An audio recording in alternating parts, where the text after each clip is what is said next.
chapter 5 on the Euler totient function. Remember the Euler totient function? It's the number of integers between 1 and n that are co-prime to n. So it's also the order, the size of the multiplicative group of congruence classes modulo n, this ZNX group. Okay. Now to evaluate phi, we don't just have its original definition as a counting type function, so it's counting the number of integers that are co-prime to n. We also have a nice formula for it, which we've been referring to as the product formula, which is based on the canonical form of n, the prime factorization of n. So if you know the prime factorization of n, you then know a nice product expression for phi of n, which is almost a prime factorization. It's got a lot of prime powers in it, but then it also has these other factors of one less than the prime number in it. Okay.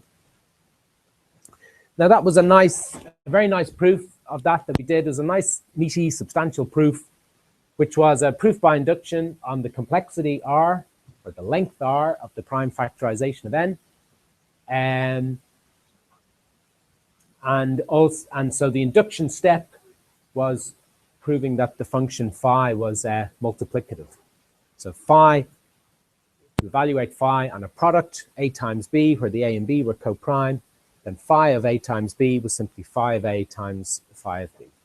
That's the idea of being a multiplicative function. So that was what we needed to perform the induction step on that induction. Okay. So, and proving that it was multiplicative meant a careful consideration of all the integers in this two-dimensional array, all the integers between 1 and a times b. We had a and b co-prime, and it was to do with a careful counting of the integers in there that are co-prime to a and co-prime to b, and so on. Okay. Okay, in last week's tutorials, then we investigated these two questions concerning phi. So this first one, proving a fact about odd integers. If n was odd, then phi of n was always the same as phi of 2 times n. And also solving a problem like this, and this, we were identifying all the integers n for which phi of n was 12. And the method we showed to solve that is readily applicable to any other integer here on the right-hand side. It doesn't just have to be 12, of course. Okay, we then, in the last lecture, then, we looked at some other, another important conclusion that we get from Euler's totient function. And that's where we come back to focus on the group Znx, or Zn times, we made use of a result from group theory. So this is a group, Znx, and Lagrange's theorem from group theory tells us that if you've got a finite group, such as this one is, it's finite, there's only a finite number of objects in it. In a finite group, for a subset of a finite group to be a subgroup, there's a necessary that it has. Any subgroup of a finite group, the order of the subgroup has to be a factor of the order of the containing group. Okay, so the number of things in H has to divide the number of things in G. Okay, so that places quite a restriction on the possibilities of the sizes of subgroups. Now we applied that to this group Zn, the multiplicative group Zn, and we were focusing on the subgroups generated when you take a congruence class and look at all the integer powers of it. Okay. And by applying this idea of Lagrange's theorem, we got this result. So when you take any a, which is co-prime to n, so if a is co-prime to n, that means that the integer a is a representative of a congruence class in that multiplicative group. Then a raised to the power phi of n is always congruent to 1 modulo n. Okay. So in particular, if, I should have also, I don't know how much I emphasized this last time, So also we get from that theorem, from theorem 5.7, so if the GCD of A and n is 1, then A raised to the power phi of n is congruent to 1 modulo n. Well, if you just rewrite that slightly, that's equivalent to saying A times A to the phi of n minus 1 is congruent to 1 modulo n. And so there we can see an expression for the inverse of A in this group. Because here's an element, A to the power of phi of n minus 1, such that when you multiply it by A, you get something congruent to 1. Okay.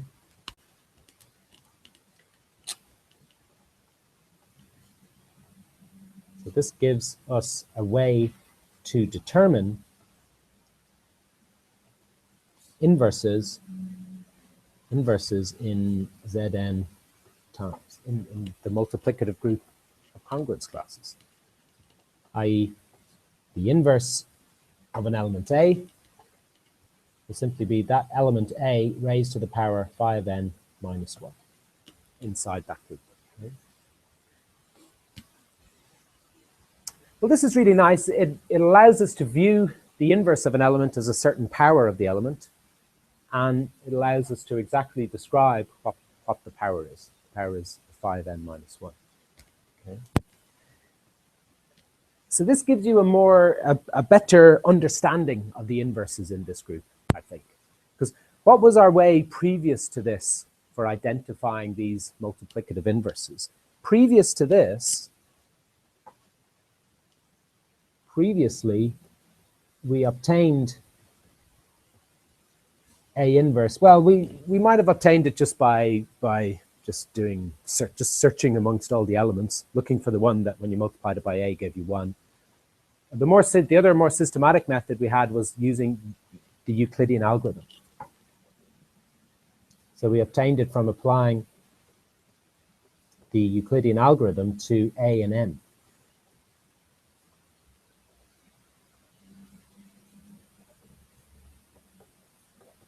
Well, when you applied the Euclidean algorithm to A and n, because we're starting them off as being co-prime, from the Euclidean algorithm, you get a linear combination. You get an alpha times A plus a beta times n. You get a linear combination of them equal to 1. So the Euclidean algorithm will generate alpha and beta.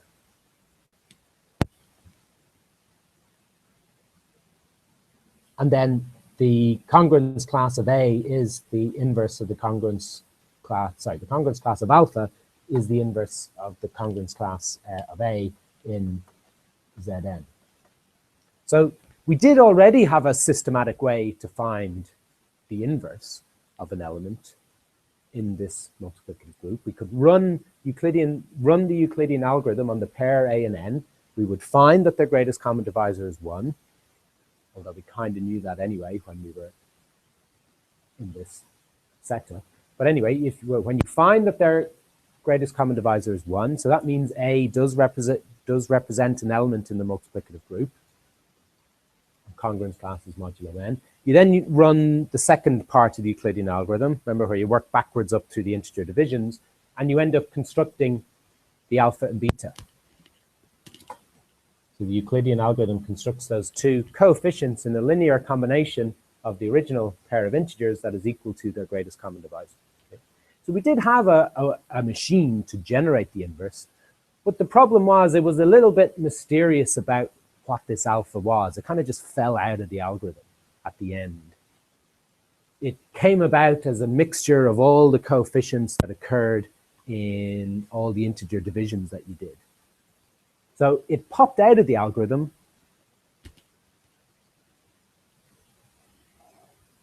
So we obtained the alpha from the algorithm, but we didn't get, we didn't get much feel for alpha from this. We got its value, but other than that, it was a bit mysterious. It just kind of, popped out of the algorithm at the end. You would have been hard pressed to say much more about it from that.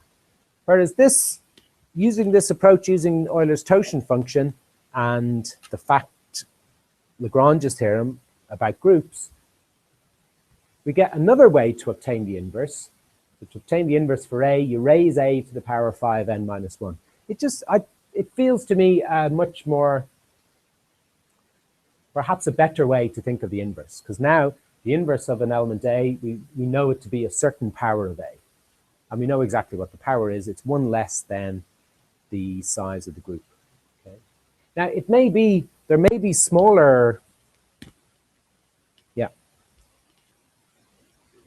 while the inverse of A will be represented by A to the power of 5n minus 1, it could also be represented by smaller powers than that. Okay.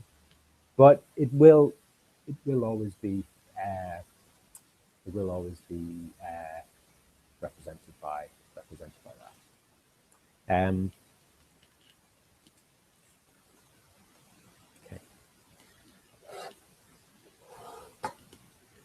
And I showed in the examples last time how we can use this to simplify.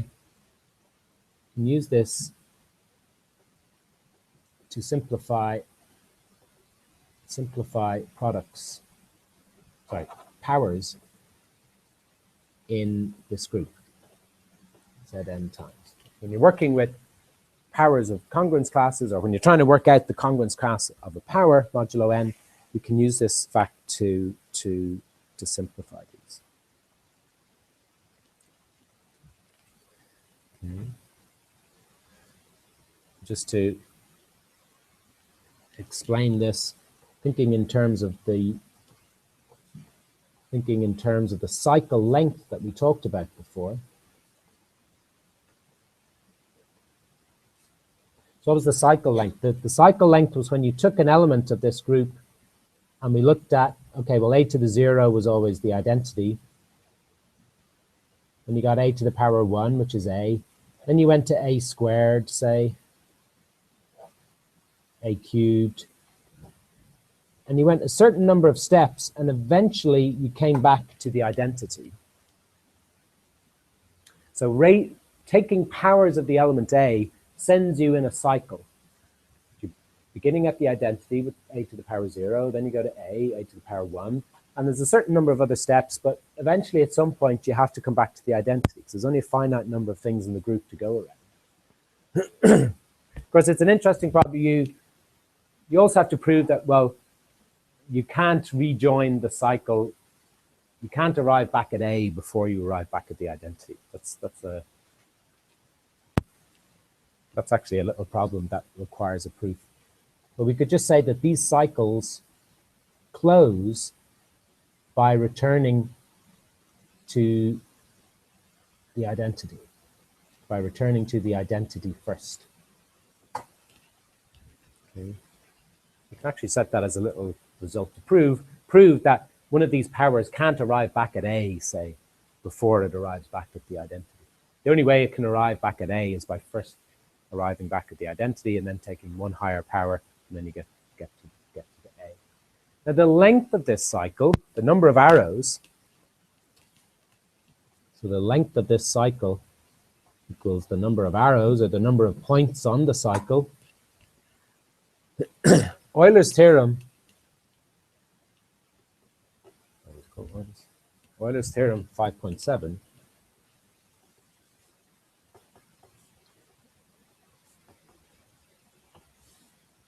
says that the length of this cycle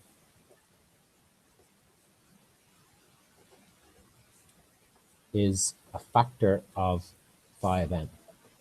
Might be phi of n itself, or it could be a factor of it. But in other words, phi of n is a multiple of the length of this cycle. So if you take A and you raise it to the power phi of n, that's the same as going around this cycle an integer number of times. So you'll always end up back at the identity. Okay. So the actual cycle length may be shorter than phi of n, but it has to be a factor, an integer factor of it. So if you look at exercise 5.1 there, there's a couple of related questions. We just finish off by applying that to. Is that okay? Any questions about that or any things about that you'd like me to clarify or go over again? So this number 5n is telling us a fair amount about how powers of an element A behave. It doesn't allow us to calculate the actual length of this cycle necessarily. We may need other methods if we want to define the earliest power which arrives back at the identity, and we need to do some more work. But when we know phi of n, we know that phi of n is a multiple of that shortest length. Okay? And that's exploited. One way to exploit that is to say that when you raise a to the power of phi of n minus 1, you've got the identity. Okay, because this last non-zero, what's the element you get before you get to, which power of a are you at before you get to the identity? Minus 1, yeah. So if you count it up this way, you're not sure, because you go 1, 2, 3, well, I don't know how many steps I've gone to get to here. But if you count it back the other way, you're at the second power, the first power, the 0th power, the minus 1th power. This element that's sitting at the second last point of the cycle is A inverse. And I don't know what the positive integer is that gives you A inverse, but I know that it's a factor of, no, not that it's a factor of phi n minus 1, but whatever that positive integer is, plus 1 is a factor of phi of n. So that's what I know. Okay. Yeah, so let's look at exercise 5.1. Look at a couple of these questions. See question 4 and question 5. So question 4 asks about the group Z15, the multiplicative group of congruence classes Z15. Well, what's the size of this group? The size of this group is phi of 15. The phi of 15 is phi of 5 times 3. That's its prime factorization of 15. So you use the product formula. There won't be any powers of 5 and 3 because they're in power 1 here, and then you reduce the power. So they'll both be power 0. So it's just going to be the product of 5 minus 1 times 3 minus 1. So that's just 5 minus 1 by 3 minus 1, so that's just 8. So 8 is the size of this group. So any of these cycles from an identity and until it gets back to, sorry, from an element A until it gets back to the identity, any of these cycles in this group, they all have lengths which are either 1, 2, 4, or maybe 8. Can't guarantee that any of those will occur. Well, except which element gives you a cycle length of 1? 1, the identity in the group. Because the identity in the group A is already this, so it's just a single arrow which just loops back to itself.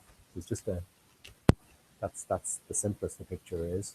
If we did have a cycle which was of length 8, that'd be good, because that'd be a generator for the whole group. If there was an element which went through 8 elements on its way back to the identity, well, it would actually go through every element in the group. That would prove that the group is cyclic. Off the top of my head at the moment, I don't know if it's cyclic or not. I have to check. I have to investigate it a bit. But what does the question ask? It asks, so let A and B be in this group. Can we simplify the product A to the power 24 times B to the power 15?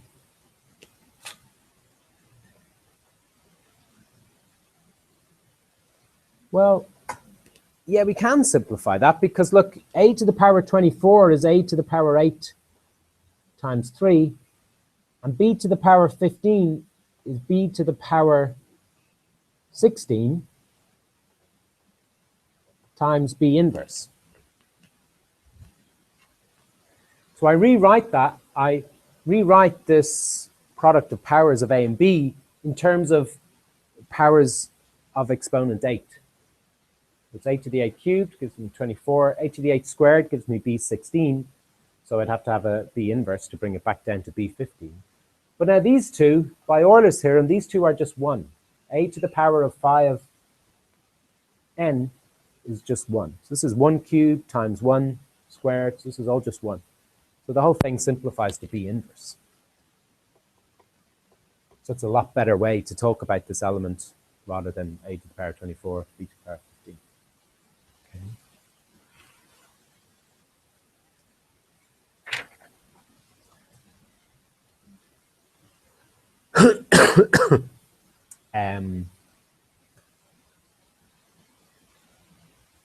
The other example, question 5 in Z42.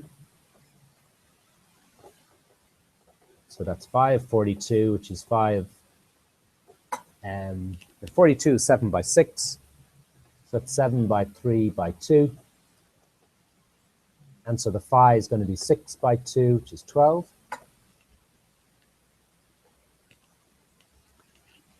So this kind of a product in this group, if a and b are both in this group, well, it's 12. Well, a to the power 25, that's just a to the power 12 squared times another a. B to the power 23 is b to the power 12 squared times another b inverse. So this is a b inverse. No matter what the a and the b are.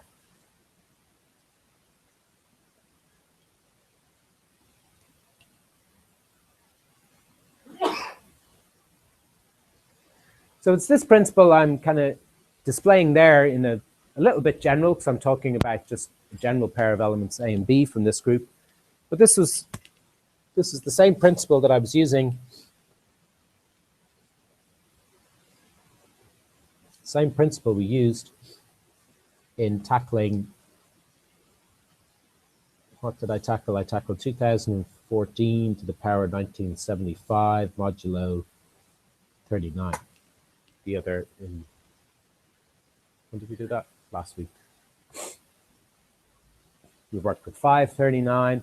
That allowed us to break down this exponent 1975 and figure it out. Okay. Come to 25 or something. So when we did that last time. Those notes, in case you weren't here, those notes are on the G+ Google Plus site as well. Is that okay? Any questions about that? Or if you'd like me to clarify on that? So any kind of arithmetic, when you're interested in working out the congruence class of the result, we've got ways now to simplify most things. You know, if you're adding things together, you can add together their congruence classes. You can always choose the smallest representative of those congruence classes. And similarly, when you're multiplying together things. And when you're dealing with the power of an element, you can always simplify the power with regard to the appropriate Euler totient value, where you're taking phi of the modulus. So for working with this, 2014 to 1975, I worked with phi of 39, which was 24. 39 is 3 times 13, so it's 2 times 12. So the phi value there was 24 I worked with. Okay, then. So that more or less concludes chapter 5.2. And just to emphasize again, this special case of Euler's theorem, in the case where the modulus n is a prime p, then it's known as Fermat's little theorem. It was just this special case that a to the power of p minus 1 is congruent to 1 modulo p. It's just good to keep that, you know, good to be able to recognize that special case of this result in the case of a prime. Because for a prime p, phi of p is always p minus 1. This phi of p is remember, is the number of numbers between 1 and p that are co-prime to p. And that's all of them except for p itself. So everything from 1, 2, 3 up as far as p minus 1, they're all co-prime to p. Because p being a prime, it only has two factors, 1 and itself. Okay? So everything less than it is co-prime to it. Okay.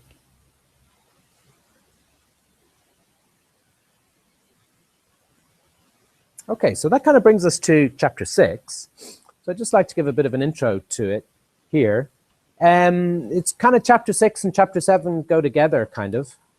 So chapter 6 is polynomial congruences 1, and chapter 7 is polynomial congruences 2.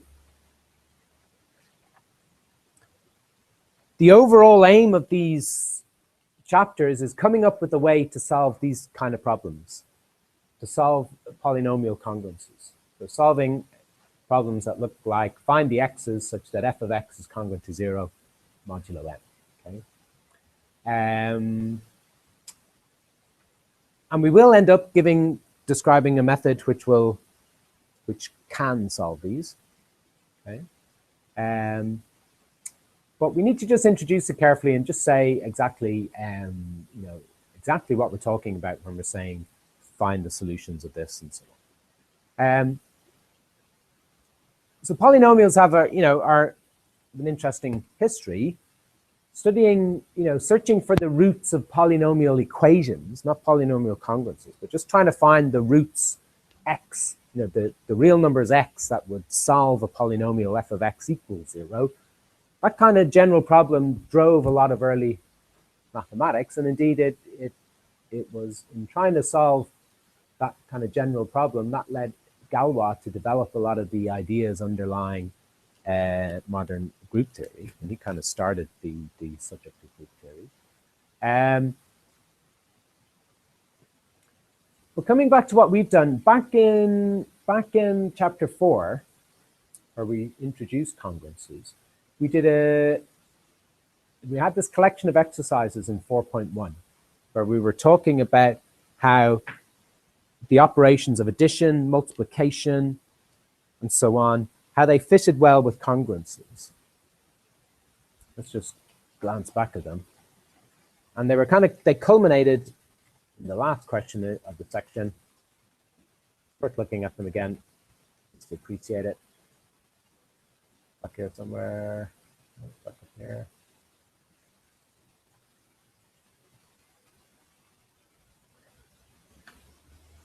No, it's not that. 4.1, 4.1. There we go, 4.1 here.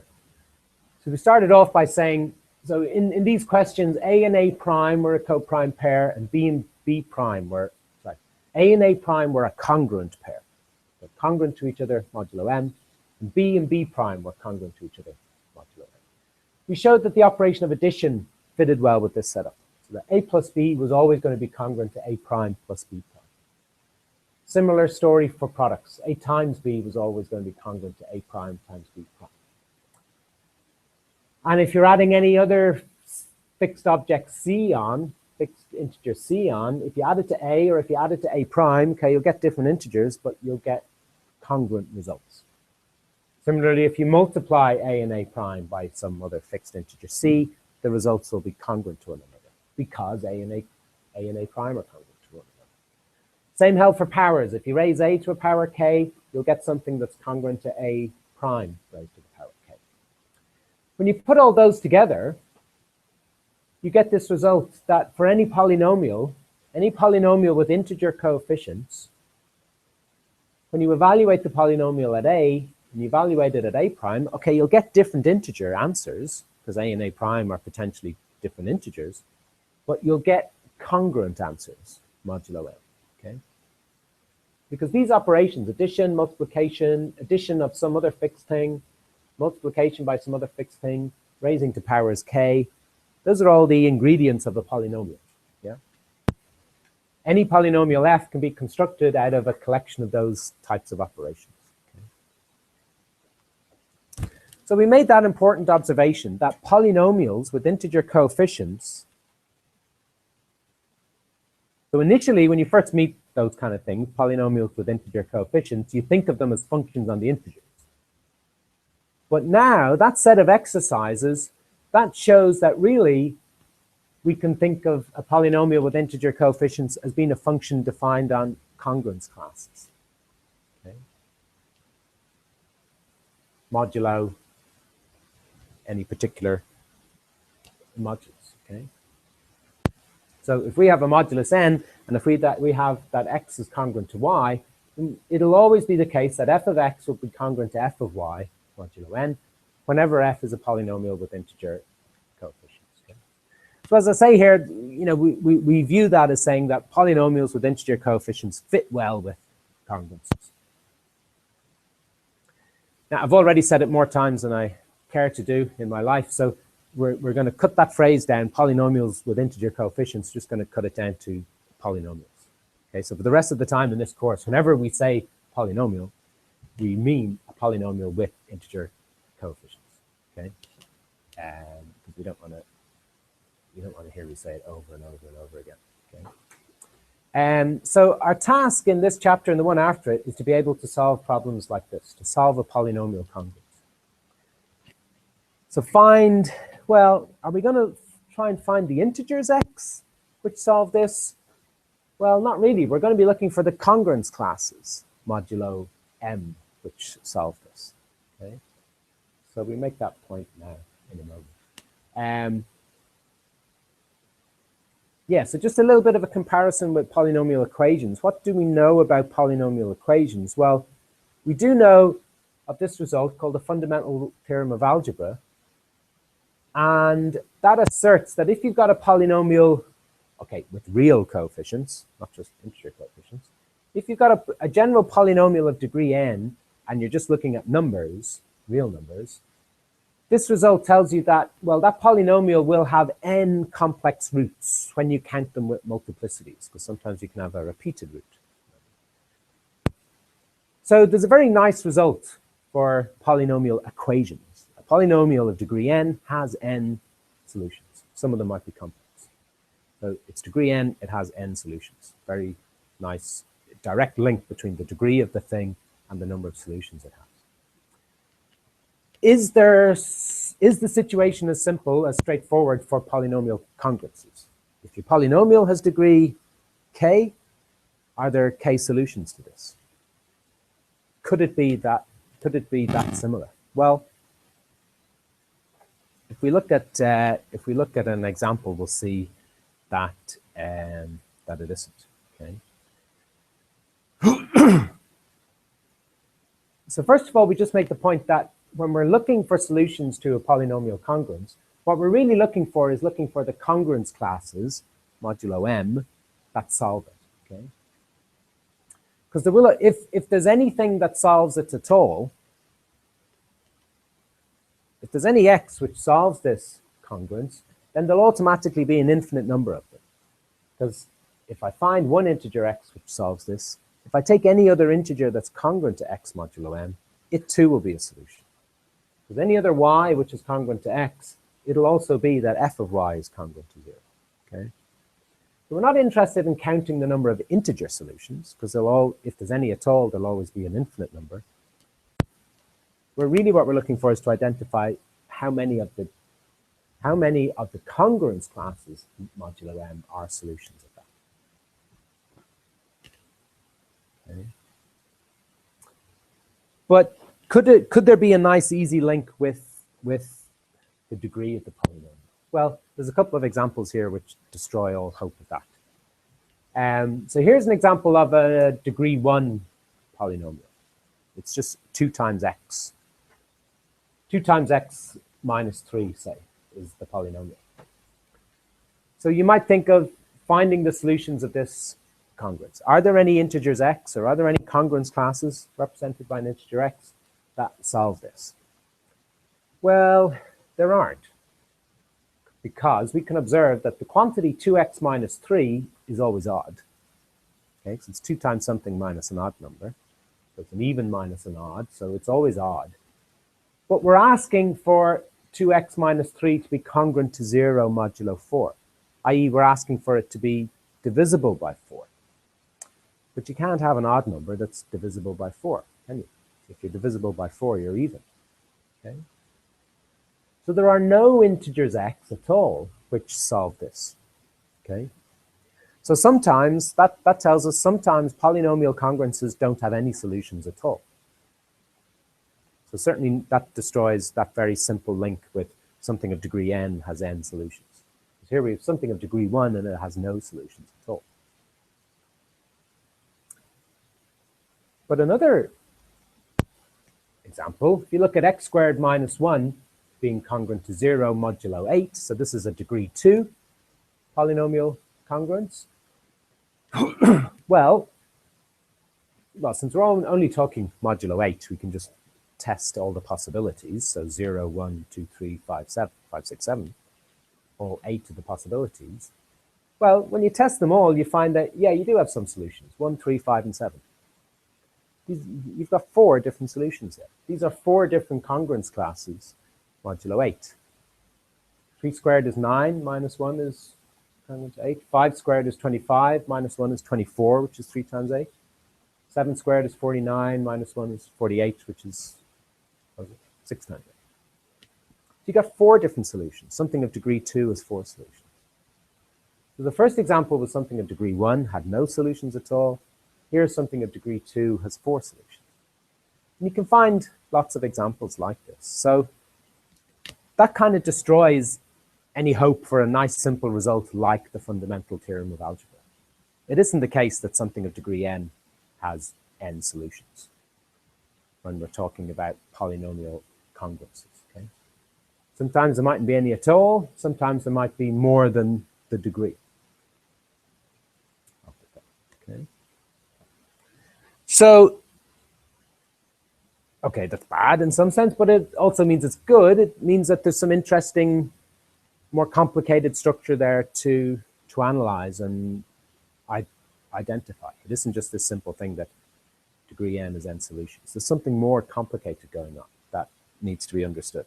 Okay, so that's the overall problem that we're going to tackle here in this chapter and the next. And as this is number theory course, as we've gone to the trouble of proving something called the fundamental theorem of arithmetic, remember, which proved that every integer had a canonical form, had a unique prime factorization, it's pleasing to see, or you won't necessarily be that shocked to see, that the solution of this and the way we're going to attack it is based on the canonical form of an integer. The canonical form of the modulus, okay? So we're going to, the overall kind of mode of attack in these 2 chapters will be to consider the canonical form of the modulus of the polynomial congruence, and we'll be describing the kinds of solutions they have based on that. Okay. But we're going to deal with one case which is kind of easy, which it is possible to give a complete description of, and that's linear congruences. So linear congruences is another name for polynomial congruences of degree 1. Okay, that's here in section 6.2. Polynomial of congruence of degree 1, so that's where the polynomial is degree 1. So it's just something times x plus a constant. Okay, here we've stuck the constant on the other side and called it b. That's a degree 1 polynomial congruence there. So we call it a congruence instead of an equation because it's not using equals, it's using the congruent relation. So in this section, we deal with finding the solutions of this kind of thing. And we can wrap the whole story up completely just in this section. We'll be able to give a complete description of when these things have solutions. We'll be able to identify when they do and when they don't have solutions. And when they do have solutions, we'll be able to say exactly how many solutions they have. So we'll give a complete description. We'll be able to give a complete description of that. Okay? But we'll go to that tomorrow. Okay? So by the end of tomorrow, I think, we should have a complete description of linear congruences. So, and then that obviously leaves all the other degrees, degree 2, degree 3, degree 4, and so on to tackle. Okay.